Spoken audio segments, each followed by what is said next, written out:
One of the keys to the success of the story is we didn't pump a lot of time into figuring out who the Master Chief was and why he was a ghost in the shell. We thought he is a husk. He's a big green suit of armor that you move around. There's something good about having the Master Chief essentially be a blank slate that helps each individual person connect to the character. Halo is one of the most recognizable franchises of the 2000s. They're the games that Microsoft tied to both the original Xbox and the Xbox 360. It was their console seller. Each game in Bungie's iconic series offered something unique. Halo Combat Evolved popularized the LAN party and first-person shooters for consoles. Before Halo, we had N64 games with unintuitive, imprecise control schemes. Health pickups were standard, and console multiplayer meant 4 people at most. Halo revolutionized the first-person shooter design with its energy shield system, dual-stick control scheme, and the limitation of only carrying 2 weapons. Halo 2 was the game that sold the most on the original Xbox, the biggest Xbox Live game for years, and it had such an active community that it was being played well into the Xbox 360's lifecycle, even after Halo 3 had launched. Looking back on the Halo franchise, people mostly think about the multiplayer elements, the LAN parties, the primitive matchmaking of Halo 2 and the button combinations, Halo 3's custom games, and Halo Reach's endless unique maps made on Forge World. But unlike other franchises like Call of Duty and Titanfall, where multiplayer was the focus with a campaign as a bonus, Halo was not just known for multiplayer.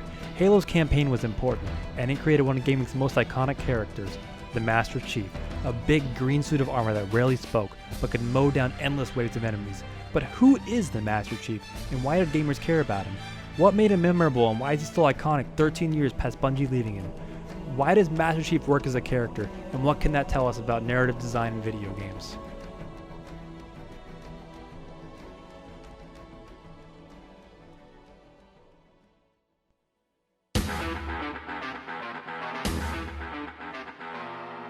Doom's narrative is incredibly simple like Mario's, but there is a different goal. Mario's to save the princess. Doom Guy's is to kill until he can get to the level's exit. Doom's story is demons are loose on Mars, you are the only space marine left, go kill them all. With this being the setup, Doom Guy's character does not matter. Doom Guy is a blank slate because the story wasn't what was important to the developers. They just wanted to create a scenario in which you fight fantastical creatures with wacky firearms and make that incredibly fun. The game feel, varied encounters, and level design were the important parts. The shooting is the interesting and fun part, not the story they were telling. All the story needed to do was give the premise and let the player experience the mechanics. Doom is angry and flippant, but ultimately in Doom, the story doesn't matter. A cinematic narrative would get in the way of satisfying fast combat, which is why it's not there. With that emphasis on combat and not on narrative, there was no point to focus on character. The little need for defined character, along with the de-emphasis on narrative, is why FPS protagonists tend to be thin. Which is where we get first-person shooter protagonists as empty characters, but the FPS genre is unique in that the perspective of the character changes a lot.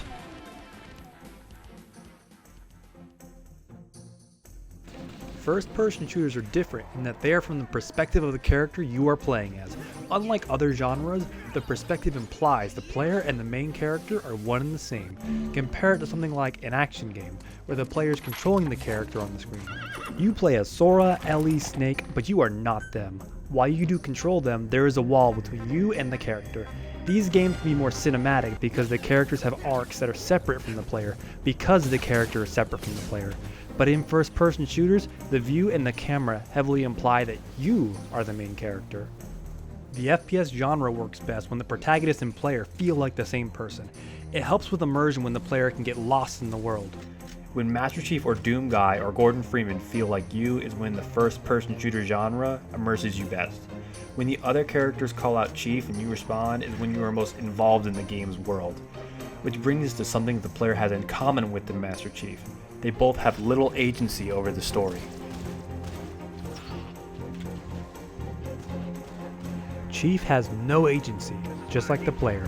He never makes any decisions in the narrative of the game. He is making the same decision as the player in that the player has decided to put their disc in Halo and they want to play. The player is giving a challenge and they say yes to it, and they decide to solve it. Chief is given a mission in the game and he decides to complete it. This is very different from the character getting a challenge that the player cannot engage with. In Halo, Master Chief's mission is to kill all enemies on the way to the end of the mission. This is something the player can do. The only interaction the player can have with the game is to jump, shoot, throw grenades, get into vehicles, throw switches, and melee. Chief doesn't make big tactical decisions. He's not emotionally involved with much of anything except for Cortana. The narrative is mostly the UNSC tell Chief to go blow something up, and then he does. There is a lot of dialogue over the radio in Halo, but it is never characterized with Chief. Let's take a look at the first mission of Halo 3, Sierra 117.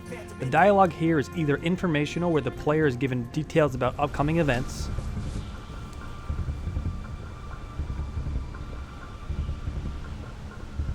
See how they bait their trap? I will help you spring it.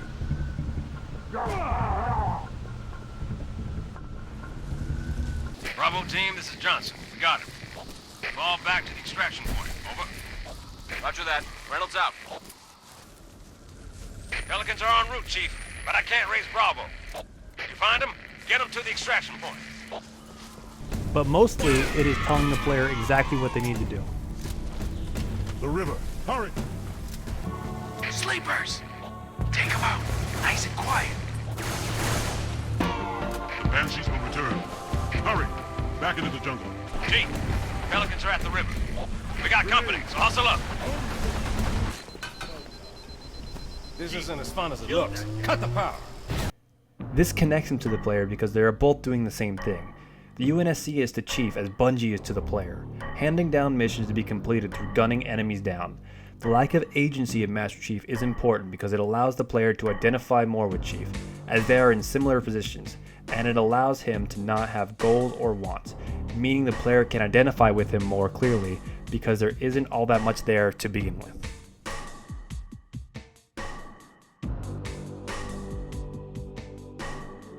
And this is why Chief has a hard time identifying as his own character. Halo has never been Shakespeare, but the Arbiter, Sergeant Johnson, the Prophets all have varying degrees of character to them. They have goals, wants, needs. Closest thing Chief gets to it is his relationship to Cortana, which is brought up in Halo 2, fleshed out more in Halo 3, which is one of the reasons why the mission Cortana in Halo 3 is one of the worst missions. What does Chief need? Doesn't matter. What does Chief want? His goals aren't ever stated. Chief isn't wanting to save the galaxy so he can chase his true dream of being an Italian chef. It is unimportant what Chief wants because he isn't a fleshed out character. He is a vessel for the player. It is the reason that he doesn't have a face. Head to toe he's covered in sci-fi armor. He is a mostly silent protagonist speaking only in cutscene. Bungie themselves have stated they want Chief to be a ghost in the shell. A lot of this also lines up with the rookie from ODST, which doesn't talk at all and is also faceless, and it applies to the Guardians in Destiny 1 and 2. Bungie intentionally creates protagonists that have little to no character, with no face, so that the player can slot into them and see themselves in the protagonist.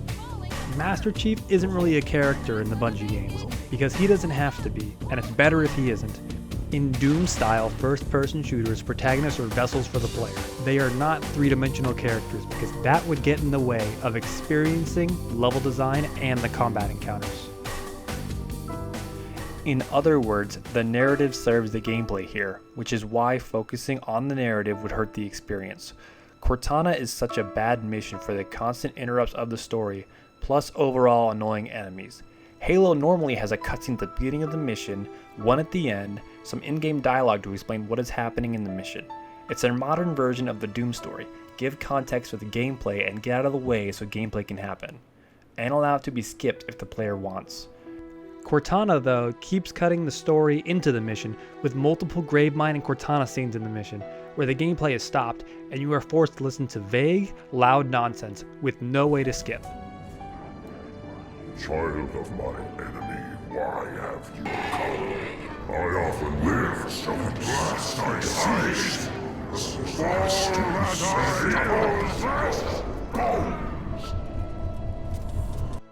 The fun of Halo comes from clearing waves of Covenant or Flood with whatever tools you are given to by the level designers. So when the narrative comes in and is now the focus, it hurts engagement because the player was never playing to satisfy the narrative to begin with. What were they playing for? That 30 seconds. In Halo 1, there was maybe 30 seconds of fun that happened over and over and over and over again. So if you can get 30 seconds of fun, you can pretty much stretch that out to be an entire game. encountering a bunch of guys, melee attacking one of them before they were aware, throwing a grenade into a group of other guys, and then cleaning up the stragglers before they could surround you. And so you can have all the great graphics and all the different characters and lots of different weapons with amazing effects, but if you don't nail that 30 seconds, you're not going to have a great game. Why is it okay for Chief to be bland but not others? Because it doesn't matter. It doesn't get in the way of the fun you have while playing the game. Video games are a unique genre, and you need to approach characters differently than in film or in literature. You could give Chief a deep backstory with a want and a need, but it would hurt the game because ultimately Halo isn't about the narrative. The story gives the gameplay context, but it is about the level design, the new weapons, the different enemy configurations, and getting that 30 seconds of fun. The player doesn't want to move forward in Halo because they're advancing the plot. They're doing it because defeating enemies is rewarding and they want to see what the next level will have in it. The game is challenging and it's exciting to clear a room of enemies and then move to the next one. The way the game feels is why the game works, not the story pieces given in dialogue or cutscene. The story is fun, but the story in itself isn't what makes Halo enjoyable. It's the combat loop and the weapon sandbox that stay memorable, not the individual story beats of it. It's the challenging but fun moments in co-op. It's the Warthog runs, the sniping missions, the flood rushes, the sounds, the score. The story works to enhance the gameplay, and that's what makes Halo an amazing video game. Master Chief is a static character and does nothing but follow commands, but that's exactly who he needed to be to get the game to work. Armada obliterated and the flood. We had no choice. Halo, it's finished. No, I think we're just getting started.